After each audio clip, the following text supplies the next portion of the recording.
Diksimizden tamam hürmetlik vatandaş bugünkü ıslah 2023 yıl 5. ayının 17. gün heptiki çarşamba vatandaşım. Şundak dedi, Sodi Ministeri Gina Raimondi. Cungo şirketlerinde tizginleşni devamlaştırıp geldik. Amerika'nın devlet menfaatiga, tashqi siyaset menfaatiga xiloflik qilgan şirketler cemiye 2500 yurishlik şirket, bunun içinde 700 yurishlik şirket yoki 30% şirket Cungo şirketi qartizimlikka kirgizildi. Prezident Joe Biden hükümeti Aksaray'a kirgenden beri 200'den artıq Cungo şirketi köpeytilip qartizimlikka kirgizildi.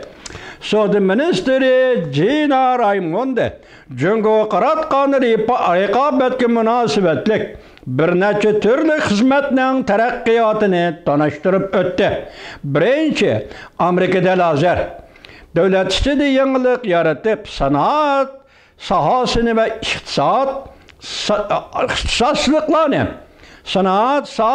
ixtisosliklarni taraqqiy qildirishga mablag' soldi.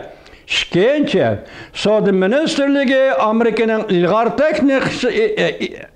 texnikasiga e'tibor berib, kapital ve kasbleşken bilimlerinin Cungo'nun tahdidide uchrashidan saqlab qolish mulozimatini yo'lga qo'ydi.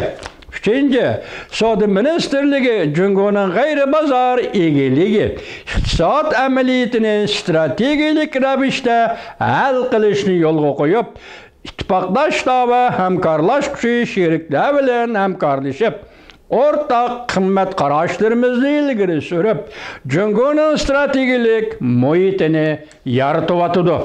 Biz ahli adolat ichida raqobatlashishimiz, agar biz o'xshash prinsip bo'yicha ish qiladigan bo'lsak, raqobat jarayonida Amerikaning ustidan g'alaba qila oladigan ikkinchi birisi bo'lmaydi, deb ko'rsatdi Sodi Ministeri Gina Raimondi.